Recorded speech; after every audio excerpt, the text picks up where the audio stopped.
On the night of the 11th of May, 1942, a German submarine sank a British freighter inside the Gulf of St. Lawrence, roughly 300 kilometers downriver from Quebec City, and Canada learned that the Atlantic War had already arrived on its own coastline.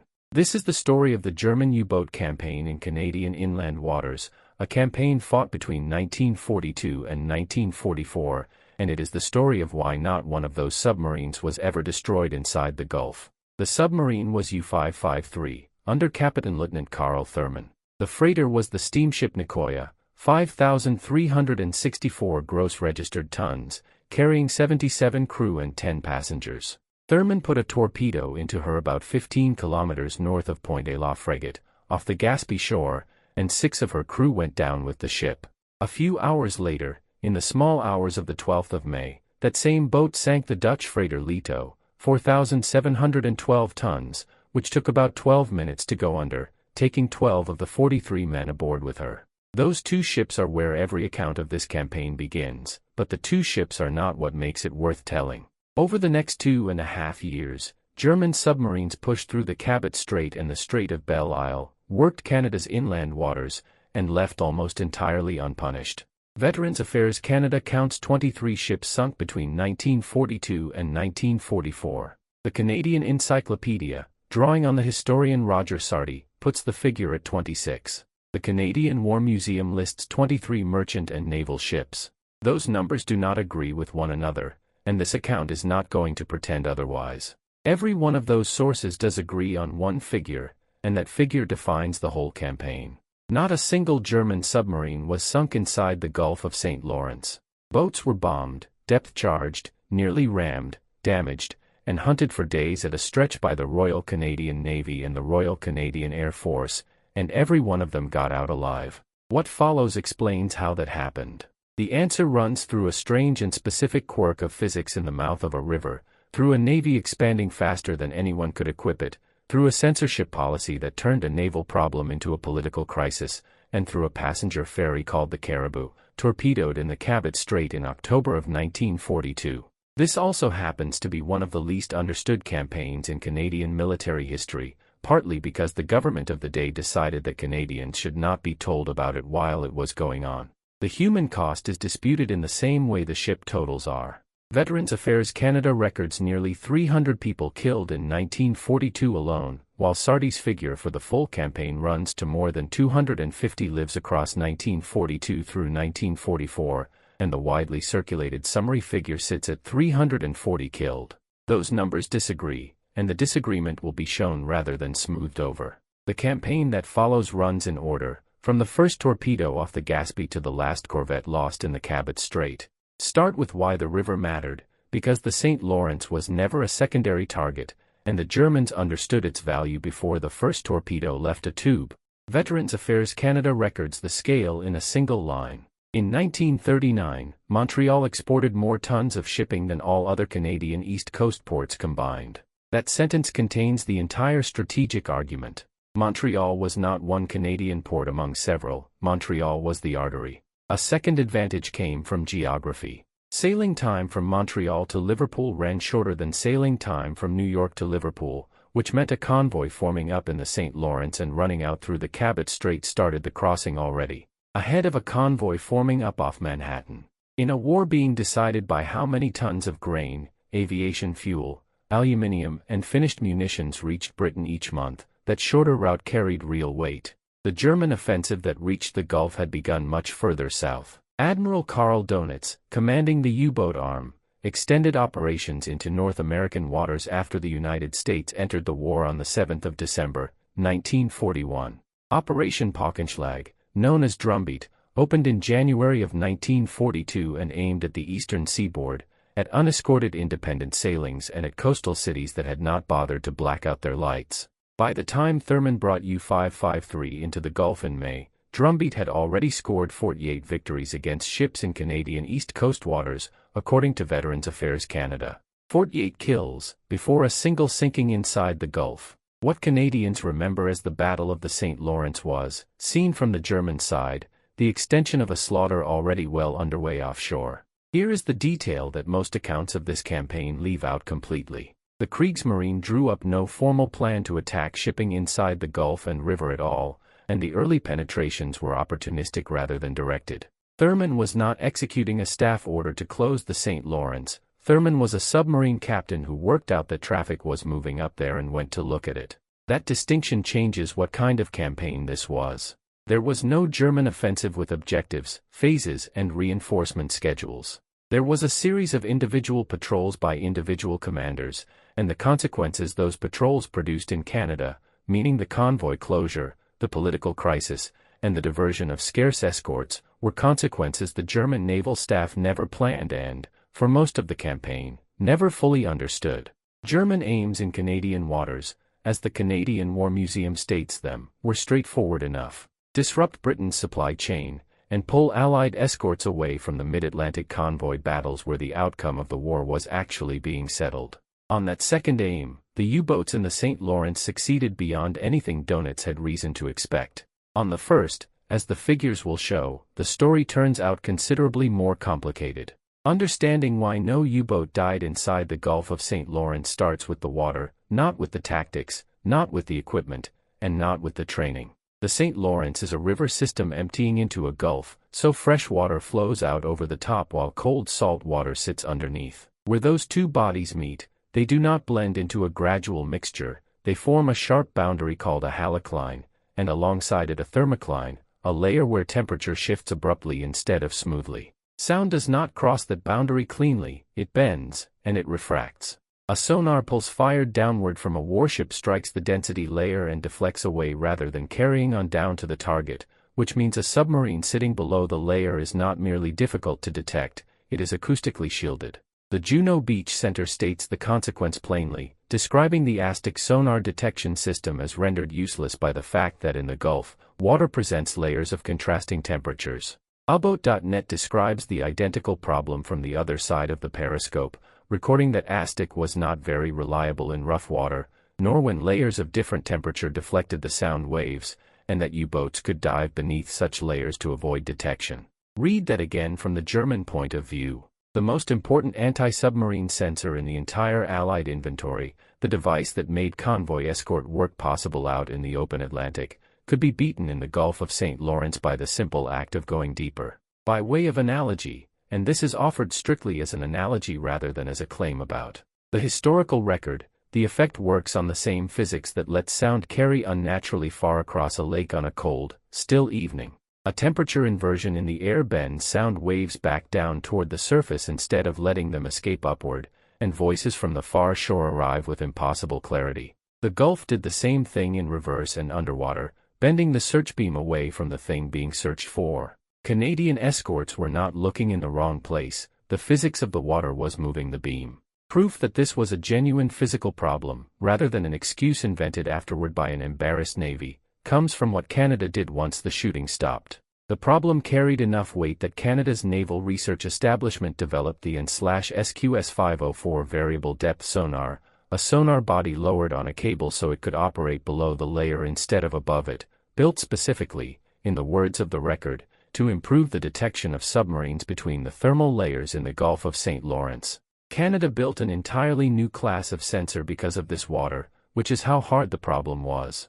The halocline was only the first of the Gulf's gifts to the attacker. Fog sat heavy over the water, particularly between Kapchat and Gaspé. The ice season shut the whole theater down for months at a time and dictated the rhythm of every U-boat patrol. Tidal currents complicated everything. Running up the center of the Gulf lay the Laurentian Channel, a deep trench that gave a submerged boat room to work in and depth to hide in. Hermann Rasch, commanding U-106, summed up the anti-submarine conditions he encountered there with a comparison that should have alarmed Ottawa more than it did. Rasch reported that conditions were exactly like those in the Bay of Biscay. The Bay of Biscay was where U-boats went to die. Biscay was the transit route out of the French Atlantic ports, saturated with British patrol aircraft, and by 1943 it ranked among the most lethal stretches of water in the world for a German submariner. Rasch was not paying the Canadians a compliment for the pleasure of it. Rasch was reporting that the Gulf, seen from a German conning tower, felt genuinely dangerous. Hold on to that, because it complicates the easy story about Canadian incompetence that this campaign usually attracts. In May of 1942, before the first torpedo, the entire Gulf and River St. Lawrence was guarded by 4 Royal Canadian Navy warships, 1 Bangor-class minesweeper, 2 Fairmile motor launches, and 1 armed yacht. For vessels, covering a waterway that runs roughly 1,000 kilometers from Quebec City down to the Cabot Strait, plus the Strait of Belle Isle, plus every approach. Veterans Affairs Canada describes that force in 3 words as a clearly inadequate force. None of this amounted to negligence in the sense of nobody caring, it was the arithmetic of an impossible expansion. The Royal Canadian Navy of 1939 had been a small professional force, and by 1942 it was growing at a rate that outran every constraint that mattered, meaning trained officers, experienced ratings, dockyard capacity, and above all, equipment. The equipment problem decided the Battle of the St. Lawrence, and it deserves precise statement, because saying that the Canadians had old gear explains nothing at all. Royal Canadian Navy corvettes in 1942 carried the Canadian-built SW-1C and SW-2C radar sets, operating on a 1.5-meter wavelength. The Royal Navy, by 1941, had already begun fitting the Type 271, a 10-centimeter set, an entirely different generation of technology, able to pick up a surfaced U-boat's conning tower at ranges the metric sets could not approach. Canadian ships did not receive the better radar in 1942, and only began to benefit widely across 1943 and 1944. The reason sits in the record, and it is worse than a supply shortage. As the technical historian at Sprach.ca summarizes it, due to poor liaison, the Royal Canadian Navy never realized that the Royal Navy had already introduced a superior new generation of radar, the 271 type, in 1941. Not that Canada could not obtain the equipment. Canada never realized the equipment existed. By way of analogy, and again this is an analogy rather than a claim about the historical record, that is the failure mode you see in large organizations when 2 divisions run separate procurement pipelines and neither one is obliged to tell the other what it has found. The technically inferior branch does not lose because it chose badly, it loses because the knowledge that a better option existed never crossed the organizational boundary. The gap sits in the wiring between the 2 groups rather than in the engineering. In 1942, the Royal Canadian Navy was fighting with a sensor problem it did not know it had. A second gap ran alongside the first and mattered nearly as much. Most Canadian escorts in 1942 carried no shipborne high-frequency direction finding, the equipment that let an escort take a bearing on a U-boat's radio transmissions and run down the line toward it. The ASTIC sets Canadian ships did carry were of an older pattern, which in the Gulf's layered water meant an older sensor working against the worst acoustic conditions anywhere in the Atlantic theater. Then, in the autumn of 1942, at the exact moment the Gulf campaign peaked, Ottawa made a decision that Veterans Affairs Canada describes in its official Remembrance Series booklet as controversial. 17 corvettes were pulled out and sent to Operation Torch, the Allied invasion of North Africa. 17 ships, described in the official account as desperately needed, dispatched to the Mediterranean. Whatever that decision was worth at the level of grand strategy, and the North African landings were a genuine Allied priority, its effect in the Gulf of St. Lawrence amounted to stripping escorts out of the theater in the same season that Paul Hartwig and Eberhard Hoffmann were sinking ships off Cap Chat. The other half of the Canadian defense flew, and the air story of this campaign runs more successfully than the naval story, though not in the way the crews wanted. Eastern Air Command put a mixed inventory over the Gulf, including the Douglas Digby, the Lockheed Hudson, the Consolidated Canso and Catalina flying boats, the Bristol Bolingbroke, the Supermarine Stranraer, and Curtis Kitty Hawk fighters. They flew from Montjoli, from Gaspé, from Chatham in New Brunswick, from North Sydney, from Yarmouth, and from Gander and Torbay in Newfoundland. Veterans Affairs Canada records the deployment sequence. 117 Bomber Reconnaissance Squadron, flying Cansos and Catalinas, moved to North Sydney with a detachment at Gaspé, and in the official phrasing, 13 other squadrons ultimately joined them. The workhorse unit of the campaign was 113 Bomber Reconnaissance Squadron, flying Hudsons out of Yarmouth and Chatham, credited by Veterans Affairs Canada with the overwhelming majority of airborne anti-submarine attacks in the Gulf of St. Lawrence by the end of 1944. All of those attacks killed nothing. No U-boat was sunk inside the Gulf of St. Lawrence by aircraft or by ship. The only Eastern Air Command U-boat kill anywhere in the wider 1942 theater was U-754, destroyed by a 113 Squadron Hudson on the 31st of July, 1942, and that kill happened off Nova Scotia, well outside the Gulf. Popular retellings frequently go wrong at exactly this point, so the correction is worth making cleanly. Squadron Leader N.E. Small, known as Molly Small, ranked among Eastern Air Command's leading anti-submarine pilots and is credited in the U-754 kill, and Small died in an air crash on the 7th of January, 1943. The U-754 action, though, was a Nova Scotia action, rather than a Gulf action, and Small's record does not belong inside the St. Lawrence narrative no matter how often it gets imported there. Inside the Gulf, the air crews flew, found, attacked, and came home with nothing but oil slicks and claims. Flying Officer J. H. Sanderson of 10 Squadron, in a Digby, made what Veterans Affairs Canada records as the Royal Canadian Air Force's first attack on a U-boat in the Gulf Theatre, on the 3rd of September, 1942, against Hartwig's U-517, and Sanderson's depth charges detonated prematurely. That one sentence contains the entire air campaign in miniature, because the aircraft found the submarine and the weapon failed. Pilot Officer R. S. Keatley of 113 Squadron, whose name appears as Kettles in some accounts, Devon Hoffman's U-165 roughly 32 kilometers south of Anticosti on the 9th of September. Flying Officer M. J. Belangi of the same squadron attacked U-517 twice inside 24 hours around the 24th of September, during a stretch in which 113 logged 7 sightings and 3 attacks on that single boat in a single day, and Belangi went after it again on the 29th. U-517 took damage, U-517 survived, and Belangi was awarded the Distinguished Flying Cross. 7 sightings, 3 attacks, 1 boat, 24 hours, and no kill. What the Royal Canadian Air Force actually delivered over the Gulf was not destruction, it was deterrence, meaning the constant possibility of an aircraft coming over the horizon, which forced U-boat commanders to submerge, which cost them speed, which cost them position, which cost them attacks they never got to make. That contribution was real, and it is also nearly impossible to enter in a victory column, which is precisely why this campaign has been misjudged for 80 years. Return now to the 11th of May, 1942, and to Carl Thurman. U-553 had entered the Gulf somewhere between the 8th and the 10th of May, and on the 10th a Royal Canadian Air Force Catalina sighted the boat off the Gaspee and bombed it. Thurman submerged, and the boat came through undamaged. So the very first contact of the Battle of the St. Lawrence was an air attack that failed, 3 days before a single ship went down, which means the pattern of the whole campaign was set before the campaign properly began.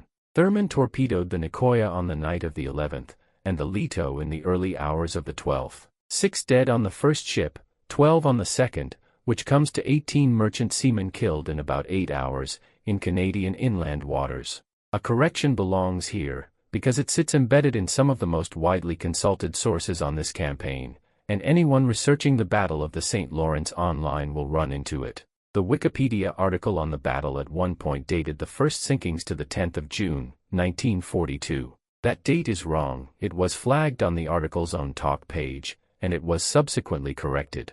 The correct dates, according to the Veterans Affairs Canada Ship Loss Table, the Canadian Encyclopedia, Legion Magazine, and the account of James Essex, are the 11th of May for the Nicoya and the 12th of May for the Leto. Even the current Wikipedia text compresses both into the 12th of May, which is defensible but imprecise, while the Veterans Affairs Canada table lists them separately, Nicoya on the 11th and Leto on the 12th. A month's error in the opening date of a campaign is not a small thing, because it moves the start of the Battle of the St. Lawrence from the first week of the shipping season to well into it, and that changes how the Canadian response reads. Canada did not fail to react for a month, Canada reacted in weeks. Escorted Quebec to Sydney and Sydney to Quebec convoys began on the 21st of May, 9 days after the Leto went down, and the Gulf Escort Force was formed on the 1st of June. Get the date wrong and you inherit a version of this story in which the Royal Canadian Navy was slower and more complacent than it actually was. One other detail about the opening deserves attention.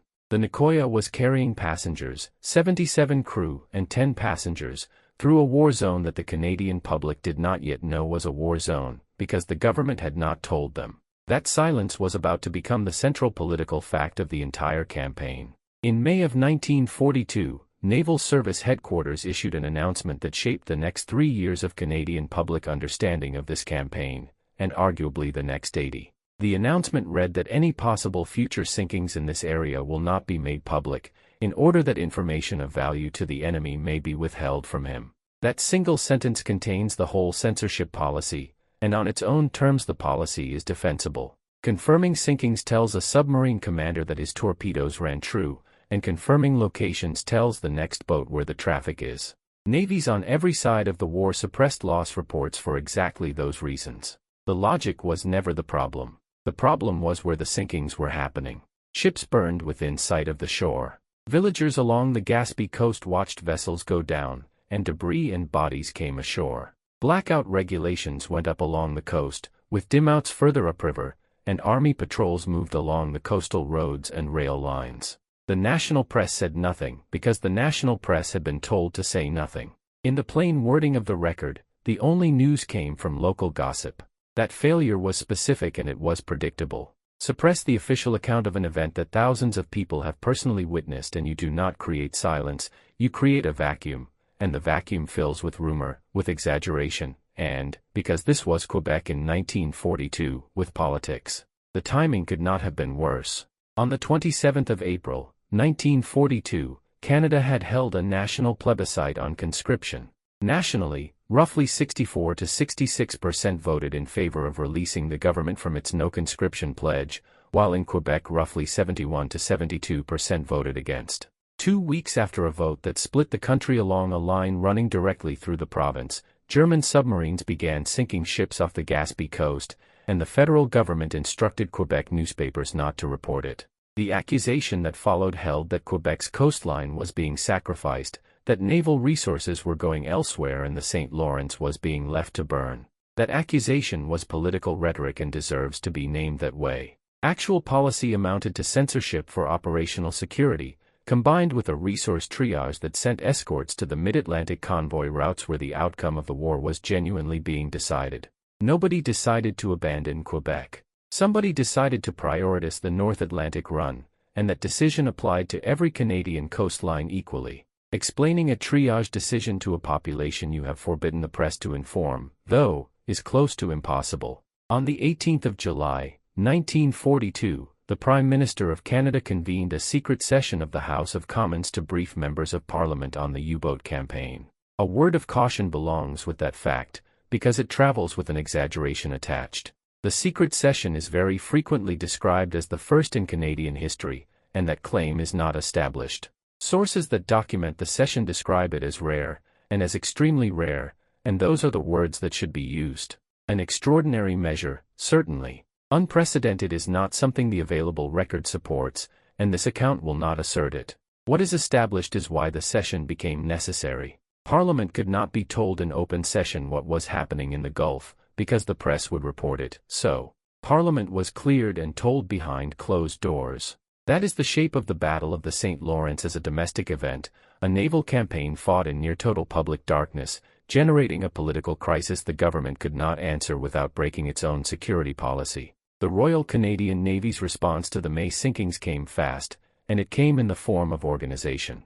Escorted convoys on the Quebec to Sydney route began on the 21st of May, 1942, 9 days after the Leto sank. The route ran in two-lettered series, QS for Quebec to Sydney and SQ for Sydney to Quebec, and beyond those the system extended to the Labrador convoys, LN and NL, and to the Corner Brook to Sydney runs, BS and SB. On the 1st of June, 1942, the Gulf Escort Force was organized, and its initial composition tells you a great deal about what Canada actually had available. Roughly 5 Bangor-class minesweepers, a number of Fairmile motor launches, some corvettes, and an armed yacht. Bangors were minesweepers doing escort work. Fairmiles were wooden coastal patrol boats. The armed yacht was exactly what the name suggests, a converted civilian pleasure vessel with guns bolted on. Shore infrastructure was already going up.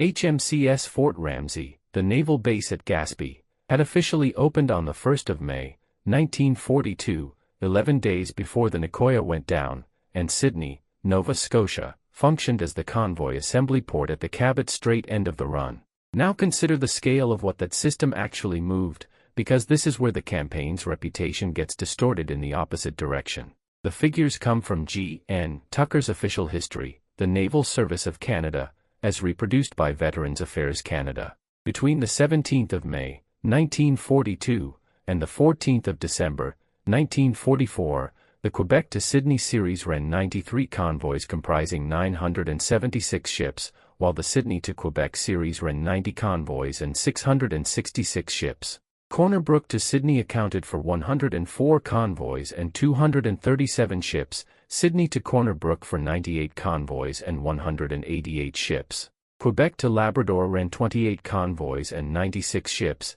and Labrador to Quebec ran 30 convoys and 99 ships.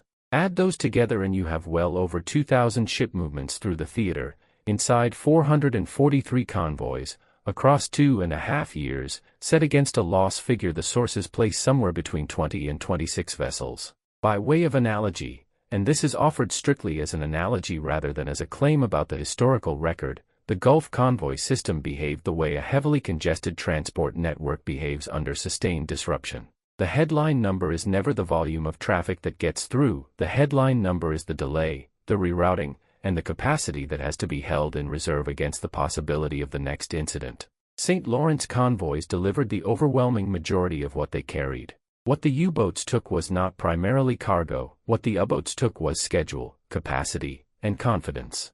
That frame matters for what comes next, because in September of 1942 the Canadian government did something no amount of successful convoying could offset. It closed the river. On the 6th of July, 1942, Convoy QS-15 was running down the Gaspé coast with 12 ships, and Captain Lieutenant Ernst Vogelsang, in U-132, sank 3 of them in roughly half an hour. The British freighter Dinaric, 2,555 tons. The Belgian freighter Hainaut, 4,312 tons. The Greek freighter Anastasios Pateras, 3,382 tons. 3 ships out of 12, which is a quarter of the convoy, gone in 30 minutes, to a single submarine. The escort responded.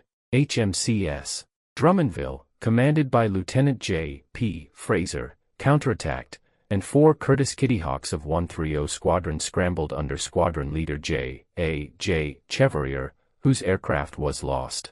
Vogelsang settled U-132 onto the bottom of the Gulf and sat there for roughly 12 hours while the search ran on above him. That is the Halleck Line doing its work. A submarine resting on the bottom of a layered estuary, with a Bangor minesweeper and a fighter squadron hunting it, was functionally invisible to a 1942 Canadian escort's Aztec. Vogelsang did not evade through skill alone, Vogelsang evaded because the physics of the water handed him a place to hide that Royal Canadian Navy sensors could not reach into. Legion magazine's account of the campaign, drawing on Roger Sardi, records that Drummondville came within an ace of sinking U-132 that day. Within an ace, and did not. 14 days later, on the 20th of July, Vogelsang came back. U-132 torpedoed the British steamship Frederica Lenson west of Point à la Frégate, and 10 merchant sailors were killed. The Frederica Lenson introduces a bookkeeping problem that runs through every published total for this campaign, so it is worth dealing with directly. The Veterans Affairs Canada ship loss table treats the Frederica Lenson as damaged and a constructive total loss, meaning a ship written off as beyond economic repair, rather than as a vessel sunk. Other accounts count her among the ships sunk. That single vessel is one of the reasons published totals for the Battle of the St. Lawrence range from 20 to 26. Nobody is inventing ships. A ship torpedoed, abandoned as a wreck, and never repaired can honestly be counted either way, and different institutions have counted it differently. The same ambiguity applies to whether warships are included alongside merchantmen, to whether the American transport Chatham in the Strait of Belle Isle belongs inside the theater, and to whether Belle Island off Newfoundland belongs inside the theater at all. Those totals will come back later. For now, hold the principle that the disagreement in the numbers is a disagreement about definitions rather than about facts. On the 27th of August, 1942, Captain Lieutenant Paul Hartwig, commanding U-Fivion 7, torpedoed the United States Army transport Chatham in the Strait of Belle Isle. The Chatham, 5,649 tons, was the first United States Army troop transport lost in the war. Details come from Legion magazine's account, drawing on Sardi. The fast section of convoy SG-6 comprised the United States Coast Guard cutter Mojave and the transport Chatham, with 562 passengers and crew aboard, bound for Greenland, and the Chatham sank half an hour after the torpedo struck. Then something happened that deserves as much prominence as the sinking, because this campaign is usually told exclusively as a catalogue of failure. All but 13 of the 562 people aboard were saved. 549 survivors, off a torpedoed troop transport, in the Strait of Belle Isle, in August. The rescue was carried out by HMCS Trail, under Lieutenant G.S. Hall, working alongside United States Coast Guard vessels. A Canadian corvette, in the campaign where the Royal Canadian Navy is remembered for sinking nothing, pulled several hundred American soldiers out of one of the coldest stretches of water on the Allied convoy map. The following day, the 28th of August, Euphivion 7 finished off the Arlene, 3,304 tons, killing 9. On that same day, Frigate Captain Eberhard Hoffmann in U-165 torpedoed the Laramie, which survived and limped into Sydney. Notice what had just happened to the strategic picture. 2 U-boats were now working the theater simultaneously, Hartwig in U-517 and Hoffmann in U-165, and they were operating the northern approaches, the Strait of Belle Isle route to Greenland and Labrador, rather than only the Gaspé coast. The war had spread across the entire Gulf, and Hartwig in particular was about to have the most destructive fortnight any submarine commander managed in Canadian inland waters. On the 3rd of September, 1942, Paul Hartwig sank the Canadian canaller Donald Stewart, 1,781 tons. The cargo matters here. The Donald Stewart was carrying aviation gasoline and cement for airfield construction at Goose Bay, Labrador, one of the critical links in the North Atlantic ferry route that flew aircraft from North America to Britain, and 3 men died with her. Her escort was HMCS Weyburn, commanded by Lieutenant Tom Golby, and what Weyburn did next ranks among the most frustrating episodes of the campaign. Golby tried to ram, Weyburn fired her 4-inch gun, and Weyburn dropped depth charges, and Hartwig escaped anyway, assisted, in the plain language of the record, by the corvette's ASTIC problems. Legion magazine's summary of these near misses, in Sardi's account of the campaign, deserves quoting whenever anyone reaches for the easy conclusion about Canadian incompetence. The Canadians deserved better, but luck was on the U-boat's side. HMCS Drummondville came within an ace of sinking U-132, and HMCS Weyburn was right on top of U-517 and, in the phrase the account uses, never got a sniff. Right on top of it, and never got a sniff. That is not the description of a badly handled ship, that is the description of a sonar set that could not see through the water it was operating in. On the same day, the 3rd of September, Flying Officer J. H. Sanderson made the Royal Canadian Air Force's first Gulf attack on U-517, and his depth charges detonated prematurely. 1 boat, 1 day, a corvette sitting on top of it that could not find it, and an aircraft that found it whose weapons failed. It is worth pausing on what these men were actually doing. Gulf Escort Force crews were, in large part, wartime volunteers with limited sea time, in small ships, in fog, working a route that closed entirely in the ice season.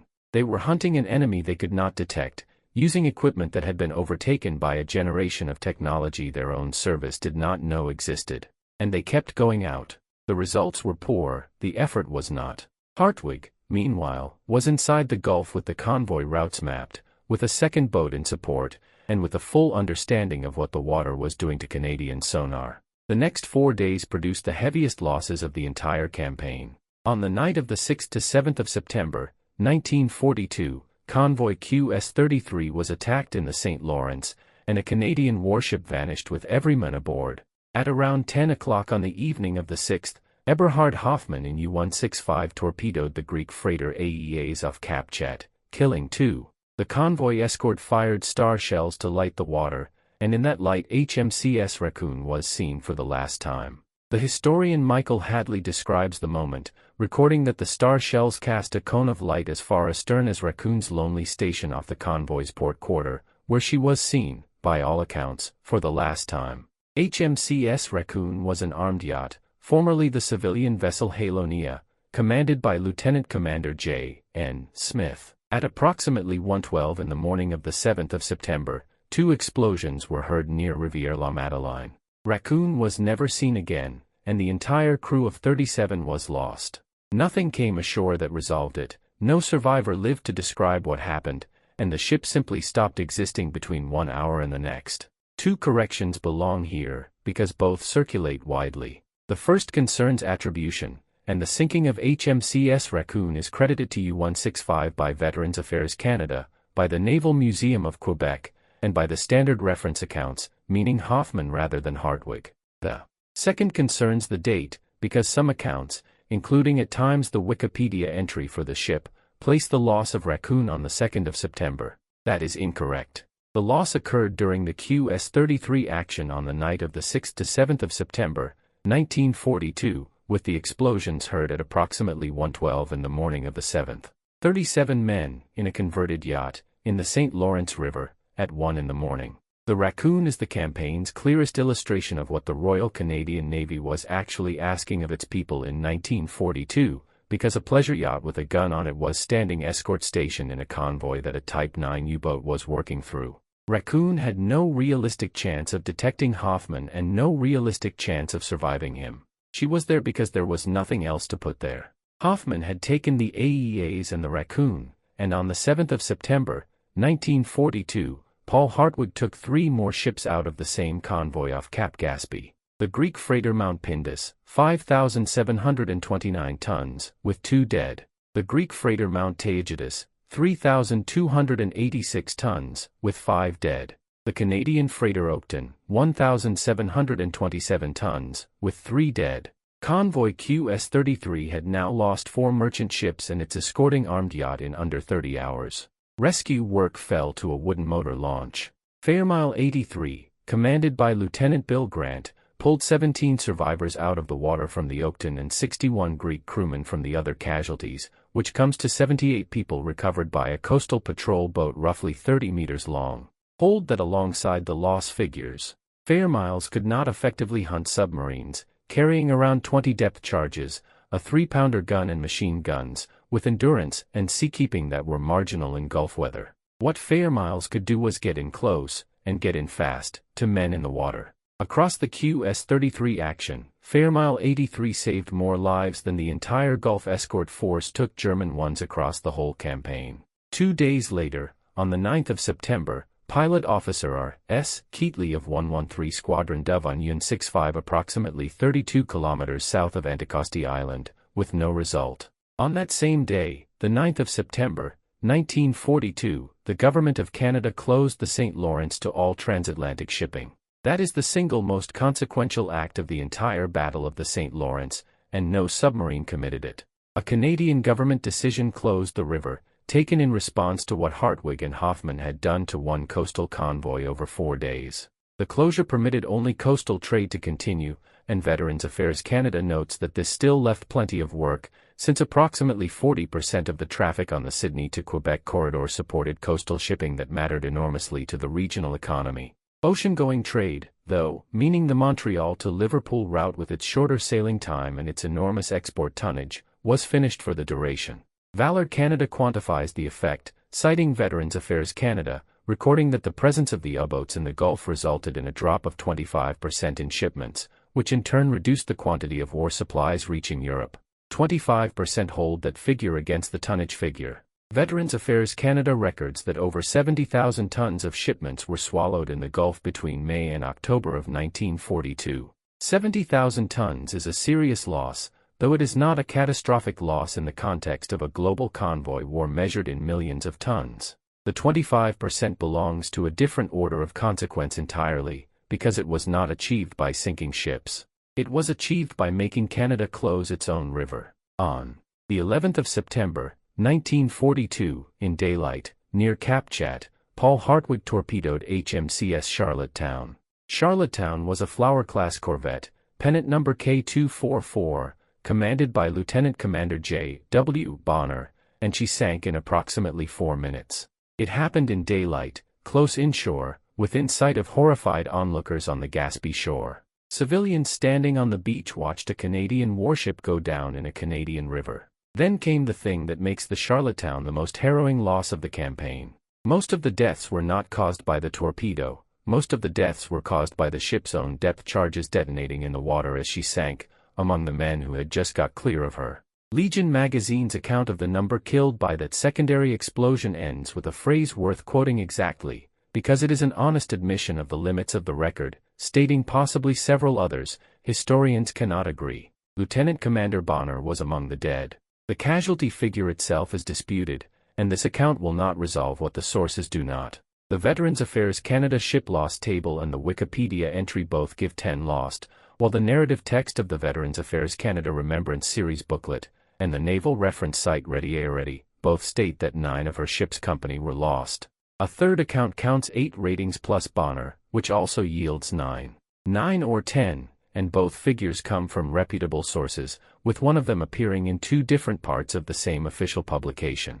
One more thing about the Charlottetown appears in the Veterans Affairs Canada record, and it is the kind of detail no strategic account has room for. Seaman John Garland, known aboard as Judy Garland, went back down into the sinking corvette to rescue the ship's dog, whose name was Screech. Garland drowned in the attempt.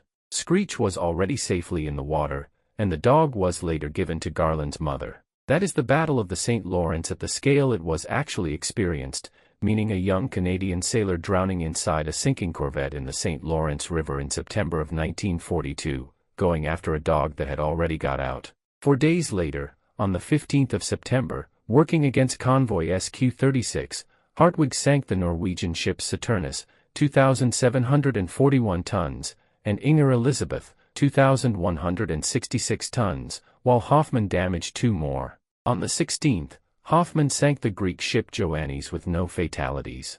On the 21st of September, HMCS Georgian nearly sank U-517 off Gaspé during the SQ-38 action. Nearly, and no further than that. On the 9th of October, 1942, Captain Lieutenant Ulrich Graf, commanding U-69, sank the Canadian freighter Carolus off Metis Beach. That position lies roughly 300 kilometers from Quebec City, meaning not the Gulf, not the Cabot Strait, but the river itself. 11 people died aboard the Carolus, and one of them was a 16-year-old galley boy from Verdun named John Milmine. 16 years old, in the St. Lawrence River, a couple of 100 kilometers downstream from the second-largest city in the country. That single fact does more work than any tonnage table in explaining what this campaign meant to the people living along the shore, because the war was not a report from Europe, the war was a burning ship visible from the beach and a Montreal area teenager dead in the river. 2 days later, on the 11th of October, U-106 under Hermann Rasch, the commander who compared Gulf conditions to the Bay of Biscay, sank the pulp carrier Waterton out of convoy BS-31 off Corner Brook, with no fatalities. 3 days after that came the event that fixed the Battle of the St. Lawrence permanently in the memory of Newfoundland and Canada. On the 14th of October, 1942, in the Cabot Strait, Ulrich Graf in U-69 torpedoed the passenger ferry Caribou. The Caribou ran the Newfoundland ferry service between Sydney, Nova Scotia, and Port aux Basques, displacing 2,222 tons, and her escort was HMCS Grandmere, a Bangor-class minesweeper commanded by Lieutenant James Cuthbert.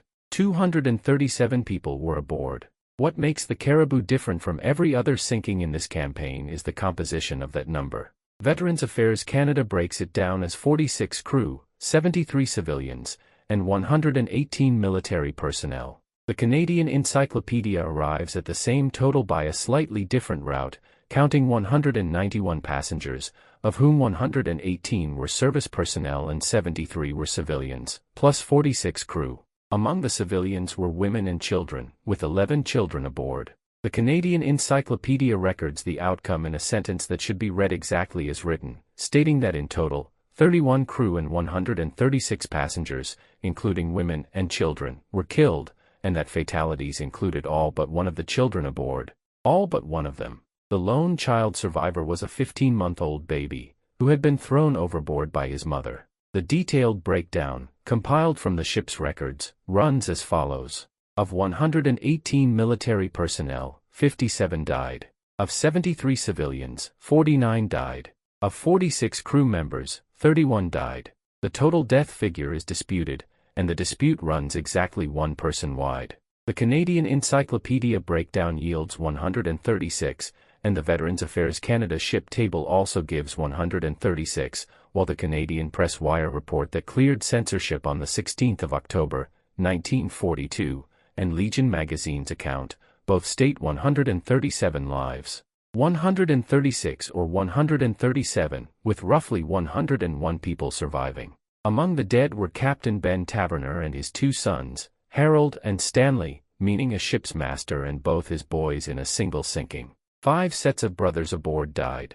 So did Bride Fitzpatrick, the only female member of the Newfoundland Merchant Navy known to have been lost to enemy action. Newfoundland, in October of 1942, was not part of Canada, it was a separate dominion. The Caribou was Newfoundland's ferry, carrying Newfoundland's people, and its loss remains the defining civilian catastrophe of the war for that island. When the torpedo hit the Caribou, Lieutenant James Cuthbert in HMCS Grandmere did what anti-submarine doctrine required, which meant going after the submarine, which meant not immediately stopping to pick up survivors.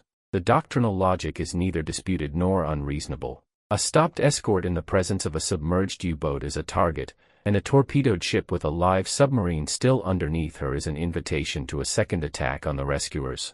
Standing orders across every Allied navy required the escort to prosecute the contact first. Cuthbert's own description of that decision was recorded by Roger Sardi in Canada and the Battle of the Atlantic, published in 1998, and it is among the most extraordinary things any Canadian officer said about this campaign. Cuthbert put it this way, saying, "God, I felt the full complement of things you feel at a time like that.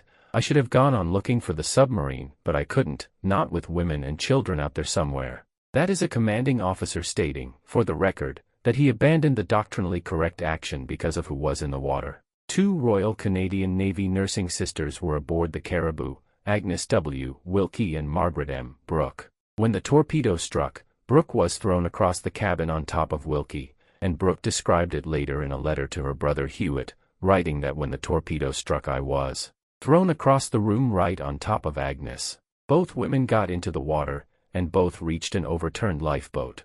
For more than 2 hours, in the Cabot Strait in October, Margaret Brooke held on to the unconscious Agnes Wilkie and to the boat. Brooke could not hold both indefinitely, and Wilkie was lost. Agnes Wilkie was the only Canadian nursing sister to die by enemy action in the Second World War. Margaret Brooke was appointed a member of the Order of the British Empire, and the citation appeared in the London Gazette on the 1st of January, 1943, reading, "For gallantry and courage." After the sinking of the Newfoundland ferry SS Caribou, this officer displayed great courage whilst in the water in attempting to save the life of another nursing sister.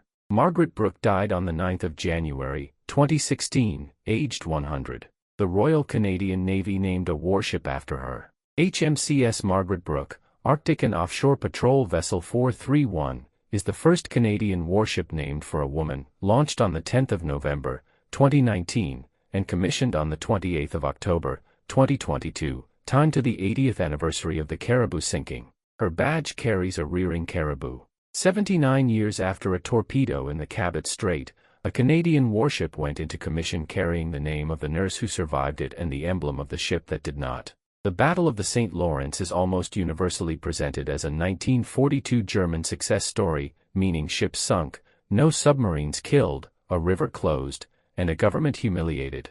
The numbers support that reading far less cleanly than the reputation suggests, and the man who supplied the numbers is the historian who wrote the foundational book on the subject. Michael L. Hadley's U-Boats Against Canada, published in 1985, contains a statistical table that almost nobody summarizing this campaign ever quotes. In 1942, of 7,542 ships convoyed through Canadian waters, 149 were sunk, which comes to approximately 2%. By 1944, the same table records 7 ships lost out of 9,807 convoyed, meaning 7 out of nearly 10,000, or approximately 0.07%. Those are not the loss rates of a theater being lost, those are the loss rates of a theater being held, and then held very securely indeed. The Canadian government of the day made exactly this argument and was mocked for it. On the 17th of March, 1943, the Minister of National Defense for Naval Services told the House of Commons, "I say that the Battle of the St. Lawrence Gulf has not been lost. Of the total tonnage which used that river and the Gulf last year, only 3 out of every 1,000 tons was sunk. 3 tons in 1,000, which comes to 0.3% of tonnage." That statement was a political defense, delivered under pressure, in answer to a member of Parliament for a Gaspé constituency who had declared the Gulf battle lost. It was also, by Hadley's independent arithmetic 40 years later, largely correct. Now the counter case, because a serious one exists. Roger Sardi's War in the St. Lawrence, published in 2012, argues that the campaign ended as a Canadian defensive success. The Juno Beach Center goes further and identifies the mechanism, recording that German commanders overrated Canadian anti-submarine effectiveness, and that Donitz withdrew from the Gulf in the autumn of 1942, having concluded that such results could not justify a continued presence. The Juno Beach Center's formulation runs, unknowingly, Canada has won a battle. Unknowingly, because the Royal Canadian Navy had no idea it had convinced the Germans that the Gulf was too dangerous. The Royal Canadian Navy thought it had been beaten. The case on the other side remains real all the same. German submarines forced Canada to close its own most valuable shipping artery, and the result was a 25% drop in shipments, which is a strategic effect that no amount of favorable loss rate arithmetic erases. The honest verdict runs like this. In tonnage terms, the Battle of the St. Lawrence was a minor theater, meaning Hadley's 2% and the minister's 3 tons in 1,000. In political and strategic terms, it ran hugely disproportionate to its size. In German terms, the men who ordered it judged it a failure, on grounds that were partly mistaken. Everybody involved misread the result, and that, more than any sinking, is what makes this campaign worth studying. The charge against the Royal Canadian Navy in the St. Lawrence is easy enough to state. 0 submarines destroyed. 4 warships lost, meaning Raccoon, Charlottetown, Magog and Shawinigan. A river closed to transatlantic traffic on the government's own initiative. On the raw score, it stands as the worst performance by a Canadian naval force in any theater of the war. Now assemble the conditions under which that score was achieved. First, the water defeated the primary sensor, because the halocline and thermocline refracted ASTIC to the point where the Juno Beach Center describes the system as rendered useless, and where U-boat.net records that U-boats could dive beneath such layers to avoid detection. That was not marginal degradation, that was a physical shield. Second, the radar ran a generation behind, and the service did not know it, meaning SW1C and S2C metric sets against a Royal Navy that had 10 cm Type 271 from 1941, with the gap caused by poor liaison rather than by shortage. Third, most escorts carried no shipborne high-frequency direction finding. Fourth, the ASTIC sets themselves were of an older pattern. Fifth, 17 corvettes were removed from the Canadian establishment for Operation Torch in the autumn of 1942, at the peak of the Gulf campaign. Sixth, the crews were overwhelmingly wartime volunteers in a navy that had multiplied many times over in under 3 years. Seventh, the theater opened with 4 warships, 1 Bangor, 2 Fairmiles, and an armed yacht, covering the entire Gulf and river. Now add the near misses. Drummondville within an ace of U-132. Weyburn directly over U-517 and never getting a sniff. Georgian nearly sinking U-517 off Gaspé on the 21st of September. 113 Squadron logging 7 sightings and 3 attacks on U-517 inside 24 hours, and Belangi damaging that same boat on the 29th. None of that describes a force failing to engage, all of it describes a force engaging repeatedly and being denied by physics and by equipment. The historians who have examined this hardest, meaning Sardi, Hadley, and Mark Milner in his work on the Canadian Navy's Atlantic War, do not treat the Gulf record as a verdict on Canadian seamanship. Sardi's own summary of the season, in Legion magazine, holds that the Canadians deserved better, but luck was on the U-boat's side. One final piece of evidence settles it, and this one cannot be argued with, because the Canadians produced it themselves after the shooting stopped. Had the problem been Canadian competence, the post-war fix would have been training. Instead, Canada's Naval Research Establishment built an entirely new class of sensor, the N/SQS-50 for variable depth sonar, for the express purpose of detecting submarines between the thermal layers in the Gulf of St. Lawrence. Canada spent post-war research money solving the water rather than the sailors, and that is the verdict. Paul Hartwig, in U-517, did more damage inside Canadian inland waters than any other submarine commander of the war. How much damage is a question the sources answer differently, and the gap between their answers reveals a good deal about how naval history gets written. U-boat.net, the standard reference database compiled from German records, credits Hartwig with 8 merchant ships, sunk totaling 26,383 gross registered tons, plus 1 warship of 900 tons, meaning the Charlottetown. Some Canadian accounts state that U-517 sank 9 ships and damaged 1. In 1949, Maclean's published a figure well above both, stating that Hartwig had torpedoed 13 ships and sunk 11, noting that on 1 September afternoon he got 3 at once, and attributing to U-517 alone 286 lives out of what the magazine called the 5-month total of 700.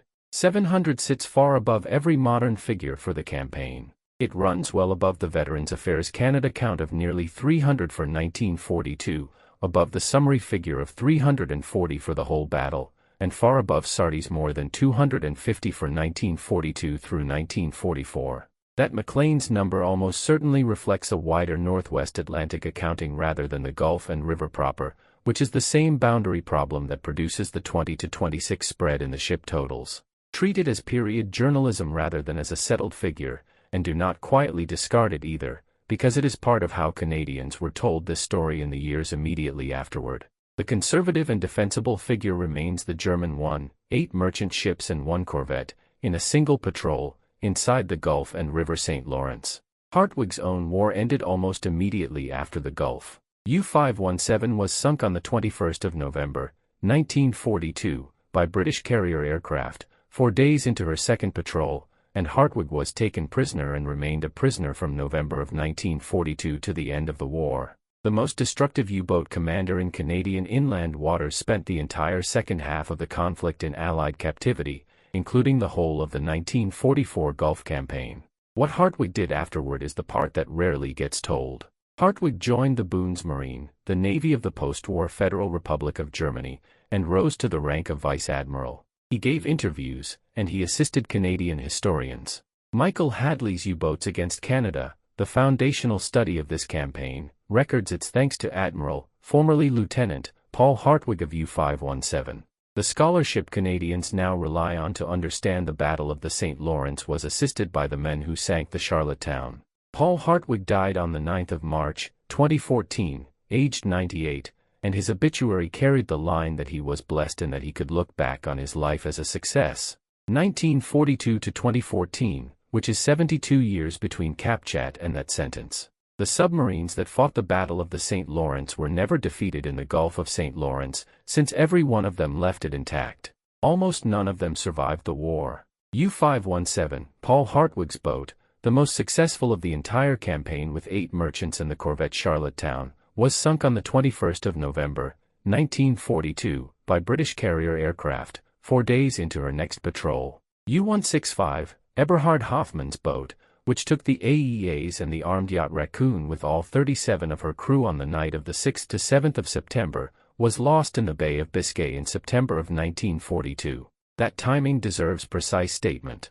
Hoffmann sank the Raccoon in the first week of September, and U-165 was gone by the end of that same month. U-69, Ulrich Graf's boat, which sank the Carolus off Metis Beach and the ferry Caribou in the Cabot Strait, was rammed and sunk by the British destroyer HMS Fame.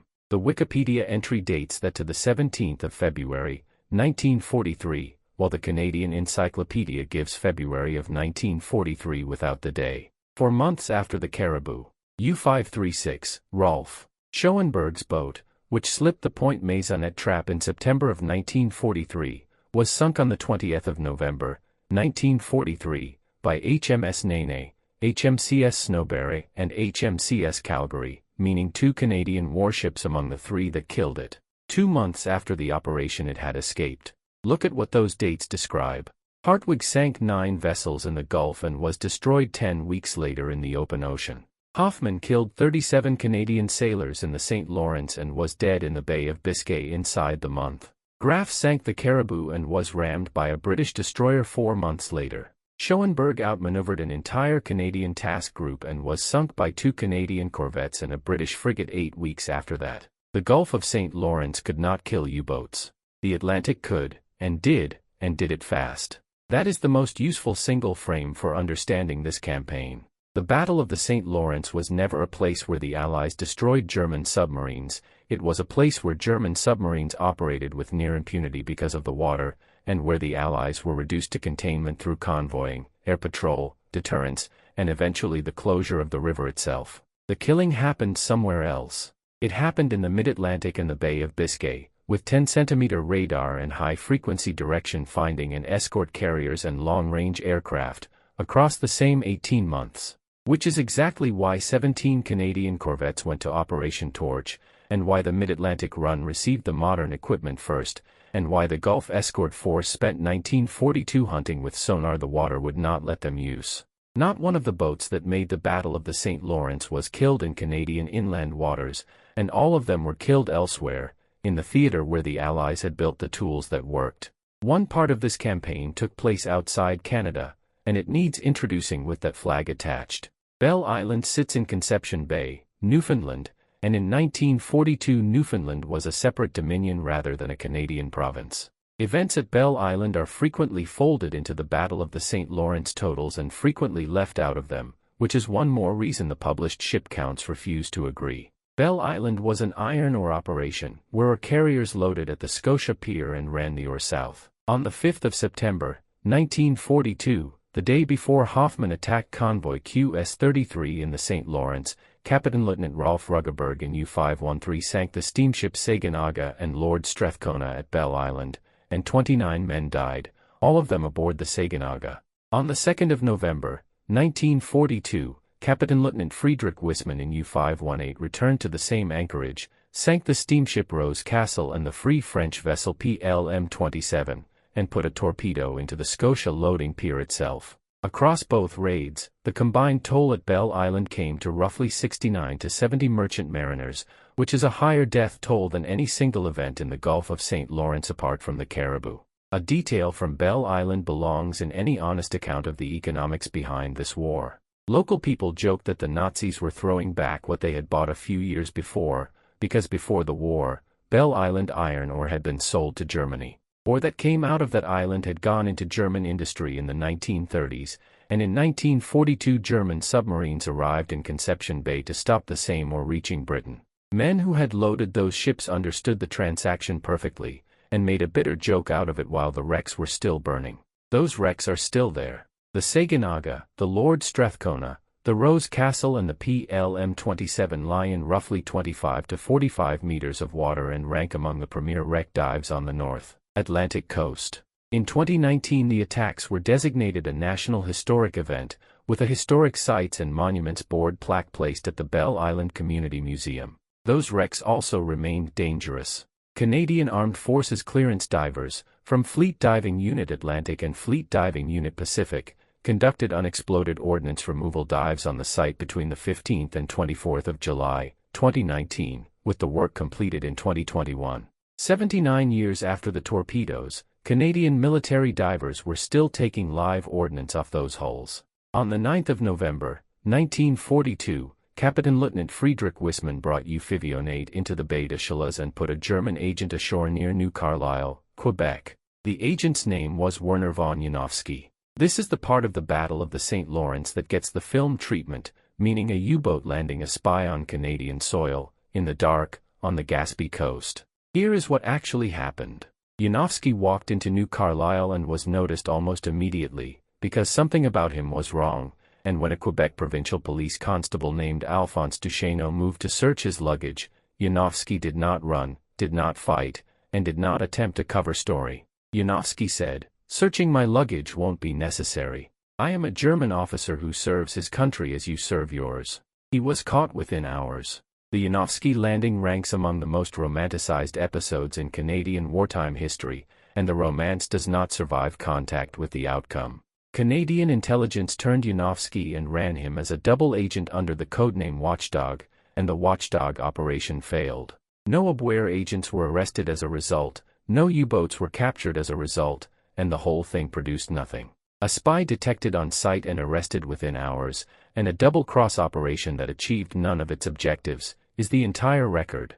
Popular retellings, including the 1995 book Cargo of Lies by Dean Beebe and a long series of magazine features, dramatize the episode heavily, while the scholarship stresses its operational insignificance. Both things are worth saying at once. The Janowski landing is a genuinely striking fact, because a German submarine did put an agent ashore in Quebec and that did happen, and it is also an operational nothing. It matters for what it says about how freely U-boats moved in the Gulf in 1942, rather than for anything the agent accomplished. Which brings us to the second, larger, and far better planned German special operation in the Gulf of St. Lawrence.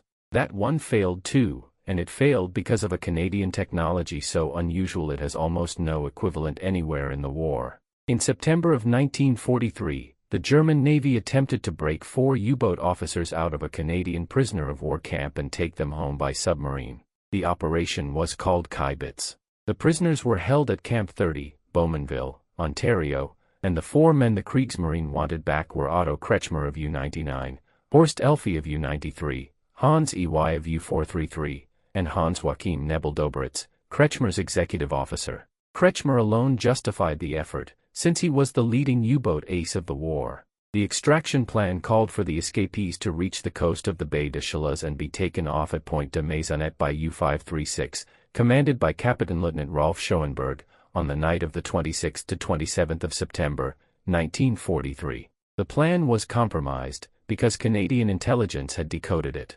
What Canada assembled in response is the most technically interesting thing that happened in the Gulf of St. Lawrence during the entire war. The counter-operation centered on the corvette HMCS Rimouski, pennant number K121, and on an experimental system called diffused lighting camouflage.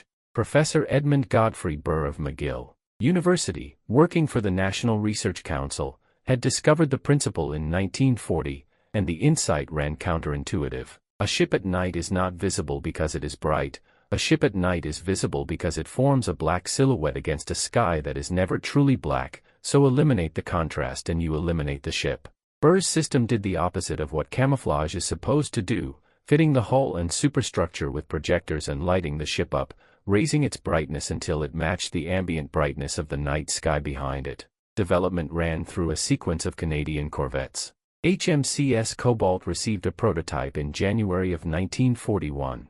HMCS Chambly received a second version in May of 1941, and the record of that trial states that this second version reduced Chambly's visibility by 50% in most conditions, and sometimes by as much as 75%. HMCS Kamloops followed in September of 1941 with photocell control, meaning automatic adjustment to ambient light levels. In 1943 the National Research Council fitted approximately 60 projectors each to HMCS Edmundston and HMCS Rimouski, and experimentally the diffused lighting reduced the ship's visibility by up to 70%. By way of analogy, and this is offered as an analogy rather than as a claim about the historical record, the Kamloops photocell system was doing the same job as the ambient light sensor in a modern phone or laptop. That sensor reads how bright the surroundings are and adjusts the display's output to match, so the screen never sits at a jarring contrast against its environment. Burr's projectors read the night sky and adjusted the ship to match it. Same logic, opposite purpose, since the phone is trying to be comfortable to look at and the corvette was trying not to be seen at all. On the night of the 26th to 27th of September, 1943, HMCS Rimouski waited near Caracat with HMC ships Chelsea, Agassiz, Shawinigan, and Lethbridge. Rolf Schoenberg, in U-536, heard them. The diffused lighting was never tested, because the trap was defeated by sound rather than by sight. Schoenberg's hydrophones detected the screws of the Canadian task group, and Schoenberg dived and took U-536 out of the Gulf. The one prisoner who actually reached the coast was arrested on the beach, and the best supported identification of that man is Wolfgang Haida, formerly of U-434, though the identification carries some uncertainty in the sources. Operation Kibitz achieved nothing, and Kretschmer stayed in Bowmanville. U-536 was sunk on the 20th of November, 1943, by HMS Nene, HMCS Snowberry, and HMCS Calgary, 2 months after Schoenberg escaped the Baie des Chaleurs. As for the diffused lighting, the Admiralty halted development in April of 1943, because radar had superseded visual detection and the electrical equipment, in the words of the record, proved too delicate at sea and frequently malfunctioned.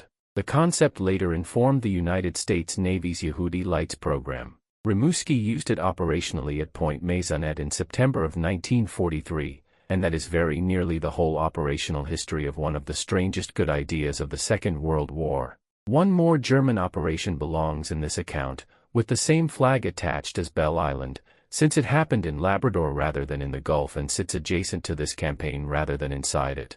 On the 22nd of October, 1943, U-537, commanded by Captain Lieutenant Peter Schroe, landed an automatic weather station at Martin Bay in northern Labrador, near Cape Chidley. The station was designated WFL-26, and it was named Kurt. Aboard the submarine were the meteorologist Dr. Kurt Sommermeyer and his assistant Walter Hildebrandt. En route, U-537 had lost a gun mounting to a storm, meaning the boat was working off the Labrador coast in October without part of her armament. The station was set up and left transmitting. This is the only known armed German landing on North American soil during the Second World War. Not a raid, and not a landing party in a firefight, but a meteorological installation put ashore by submarine crew on an empty Arctic coastline, because German weather forecasting for the North Atlantic depended on data from the western side of the ocean and the Allies had shut off every other source of it. The station soon failed, and then something strange happened, or rather did not happen, for 34 years. Nobody in Canada knew it was there. Weather station Kurt sat on the Labrador coast, unrecorded and unvisited, until 1977, and it was officially documented in 1981 by the Canadian Forces historian W.A.B. Douglas, known as Alec Douglas, working with the German researcher Franz Sellinger, who had located it through the war diary of U-537. A German researcher reading a submarine's own log found a German installation on Canadian territory that Canada had not known existed for nearly 4 decades. Weather Station Kurt is now held by the Canadian War Museum. W.A.B. Douglas is also one of the authors of No Higher Purpose, the official operational history of the Royal Canadian Navy, published in 2002 with Roger Sardi and Michael Whitby. The man who confirmed the only German installation on North American soil also co-wrote the official account of the Navy that failed to notice it. The U-boats came back to the St. Lawrence in October of 1944, and they came back with different technology. The Gulf had been reopened to transatlantic vessels, and the embargo imposed on the 9th of September, 1942, had lasted, in the standard formulation, until early 1944. What returned was not the surfaced night attacker of 1942. Boats of 1944 operated with the schnorkel, the breathing mask that let a submarine run its diesels while submerged, and they carried the NAT, the German acoustic homing torpedo that steered itself onto the sound of a target's propellers. Against a 1942 Canadian escort, in 1942 Gulf water, those two developments came close to unanswerable. On the 14th of October, 1944, Oberleutnant Zur C. Albert Neep in U-123 fired a NAT at HMCS Magog near Point de Mons, close to Bay Trinite. Magog was a river-class frigate, pennant number K673, and her only commanding officer was Lieutenant L.D. Quick. The torpedo took approximately 65 feet of her stern off, meaning around 20 meters of ship gone. 3 men were killed and 3 were injured. The salvage effort is worth recording. Magog was towed by HMCS Toronto, then by HMCS Shawinigan and the tug Lord Strathcona, all the way to Quebec City, and she was declared a constructive total loss and decommissioned on the 20th of December, 1944. Note that name in the tow, HMCS Shawinigan. On the 2nd of November, 1944, Neep struck again, torpedoing and badly damaging the grain carrier Fort Thompson, 7,134 tons, near Matan, and the Fort Thompson survived. Then, on the night of the 24th to 25th of November, 1944, in the Cabot Strait, the campaign ended the way it had run throughout, with a Canadian warship and no warning. HMCS Shawinigan was a Flower-class corvette, pennant number K136. On the 24th of November, 1944, Shawinigan had been escorting the ferry Burjo across the Cabot Strait alongside the United States Coast Guard cutter Sassafras, and with that job finished she continued on independent patrol out of Sydney. Captain Lieutenant Friedrich Wilhelm Marienfeld, in U-1228, fired a NAT. The naval historian and consultant Gordon Lako, author of The Search for the HMCS Shawinigan, describes what the acoustic torpedo did, recording that the NAT followed our Shawinigan for several minutes, closed in on her despite her defensive zigzag courses, and struck her. For several minutes. The corvette was maneuvering, since zigzagging is the standard evasive procedure, and the torpedo simply followed the sound of her propellers through every alteration of course until it caught her. Shawinigan went down with every man aboard. Veterans Affairs Canada and the majority of sources give the figure as 91, recording that all 91 members of her crew were killed, while the Wikipedia entry states in one place that all 90 crew members were lost. comprising 7 officers and 83 ratings, and gives 91 elsewhere. 91, with 90 as a variant figure, and it stands as the greatest single loss of life the Royal Canadian Navy suffered in the Battle of the St. Lawrence. Only 6 bodies were recovered. Among the dead was Dudley Garrett, known as Red Garrett, a former Toronto Maple Leafs player. Shawinigan was the last loss of the campaign. Ice returned to the Gulf, bringing with it the seasonal shutdown that had governed the rhythm of the theater since 1942, and the U-boats went away. A footnote to the Shawinigan remains unsettled, and should not be presented as though it were otherwise. The wreck has been searched for. Around the Royal Canadian Navy's centennial in 2009, a search was mounted using the side-scan sonar of the modern HMCS Shawinigan, coastal defense vessel MM704, extending an earlier search conducted by the Canadian Forces Auxiliary Vessel Cormorant, and several objects were located. None of them was conclusively identified as the wreck. As matters stand in the available record, HMCS Shawinigan has not been definitively found. Gordon Lako, who wrote the account of that search, also served as naval advisor on the 2020 film Greyhound, and numbered the film's fictional destroyer DDK-136 as a tribute to the corvette. The Battle of the St. Lawrence proper ended in the Cabot Strait in November of 1944. The war in Canadian waters did not. On the 16th of April, 1945, 3 weeks before the German surrender, U-190, commanded by Lieutenant Hans Edwin Reith, torpedoed HMCS Esquimalt off Chebucto Head, near Halifax. Esquimalt was a Bangor-class minesweeper, the same class as Grandmere, which had escorted the Caribou. 44 men died. Of 71 aboard, only 27 survived, and most of the dead died of exposure in the water, because rescue by HMCS Sarnia was delayed.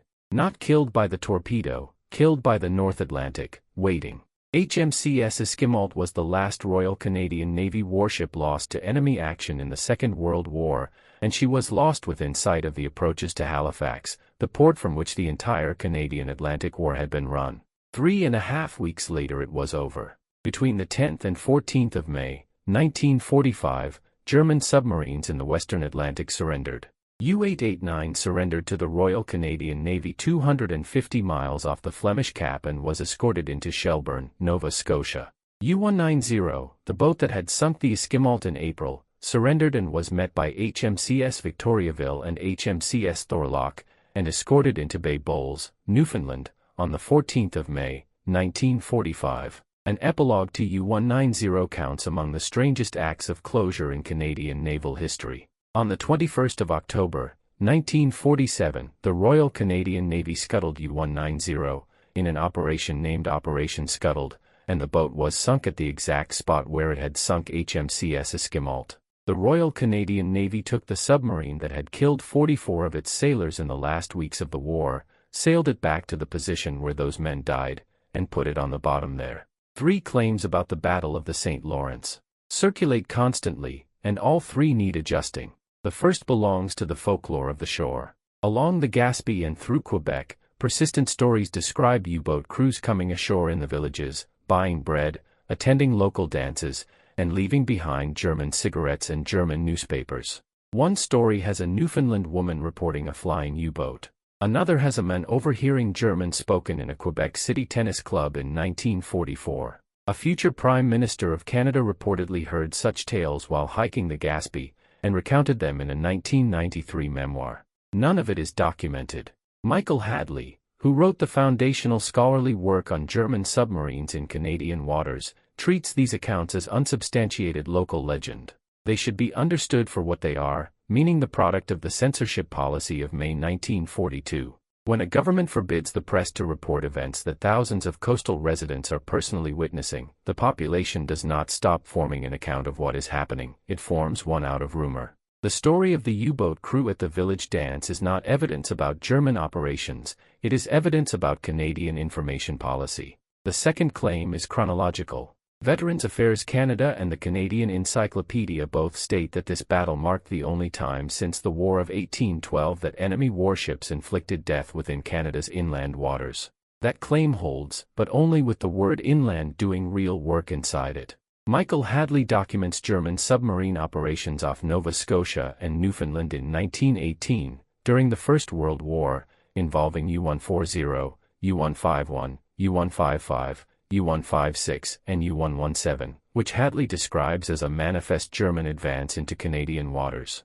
The correct formulation runs like this. Enemy forces had not killed inside Canada's inland waters since 1812. It is not true, though, that no enemy submarine operated in Canadian waters between 1812 and 1942, because that happened in 1918, 24 years earlier, and it is documented. The third claim concerns the secret session, and it has already been made in this account, but it bears repeating because it is the single most commonly overstated fact in the campaign. The secret session of the House of Commons on the 18th of July, 1942, is very often described as the first in Canadian history, and that description is not supported by the record. Rare, and extremely rare, but not established as unprecedented. A fourth item concerns the sources themselves. Anyone researching this campaign online will encounter artificial intelligence-generated reference pages presenting unverified quantitative claims, including specific failure rates for the diffused lighting system and precise electrical specifications for the equipment fitted to Rimouski, none of which appear in the primary sources at all. They should not be cited. They are the modern equivalent of the U-boat crew at the village dance, meaning confident, specific, circumstantially plausible, and unsupported. The Battle of the St. Lawrence is remembered unevenly, and the pattern of that remembering says something about the campaign itself. Official recognition arrived late. The Canadian Battle Honour Gulf of St. Lawrence was approved in 1992 by the Governor-General of Canada, 50 years after the Nicoya, and it has since been awarded to 129 Royal Canadian Navy warships. A further Gulf of St. Lawrence commemorative distinction was approved on the 4th of November, 1999, again by the Governor-General of Canada. The Naval Museum of Quebec opened at Pointe-à-Quercy in the Old Port of Quebec City on the 20th of May, 1995, and in 2003, working with the Musée de la Gaspésie, it mounted an exhibition on the Battle of the St. Lawrence called Impacts, which won the Canadian Museums Association Award of Excellence. Veterans Affairs Canada published the Remembrance Series booklet The Battle of the Gulf of St. Lawrence in 2005, and it remains the standard public-facing account of the campaign. A memorial to the Caribou stands in Memorial Park at Port aux Basques, with another at North Sydney, and services are held on the 14th of October each year. The modern scholarship is deep and it is Canadian. Michael L. Hadley's U-Boats Against Canada, published in 1985, remains foundational. Roger Sardi's War in the St. Lawrence, The Forgotten U-Boat Battles on Canada's Shores, published in 2012, is the leading modern account and uses ultra-decrypt material to argue for a Canadian defensive success. Nathan Greenfield's The Battle of the St. Lawrence, The Official Operational History No Higher Purpose by W. A. B. Douglas, Roger Sardi, and Michael Whitby, and Guardian of the Gulf by Brian Tennyson and Roger Sardi, complete the shelf. The word in Sardi's 2012 subtitle is the one that matters, and that word is forgotten. So return to the premise this began with. 23 ships, by the Veterans Affairs Canada count. 26, by the count of the Canadian Encyclopedia and of Sardi. Somewhere between 250 and 340 lives, depending on which institution's boundaries you accept and which years you include. 4 Canadian warships lost, meaning Raccoon with all 37, Charlottetown with 9 or 10 including her captain, Magog written off with 3 dead, and Shawinigan with all 91. And 0 German submarines destroyed inside the Gulf of St. Lawrence. The men who fought it believed they had lost. Donitz, in the autumn of 1942, believed his commanders had not achieved enough to justify staying, and his commanders, according to the Juno Beach Center's assessment, had overrated Canadian anti-submarine effectiveness in reaching that conclusion.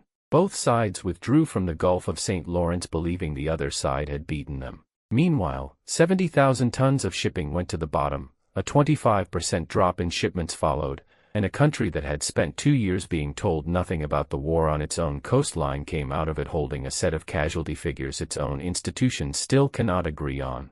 There is a corvette somewhere in the Cabot Strait with 91 men inside her that has never been found. There is a river that took nearly 300 lives in a single season and that most Canadians drive across without knowing it. And there is a weather station in the Canadian War Museum that sat on a Labrador beach for 34 years before anybody in Canada knew a German submarine had put it there. That is what the Battle of the St. Lawrence left behind. Not a victory, and not quite a defeat. A campaign fought in the dark, reported to nobody, judged wrongly by everyone who fought it, and settled, as far as it has been settled at all, by historians working 80 years later on documents the men in the water never saw.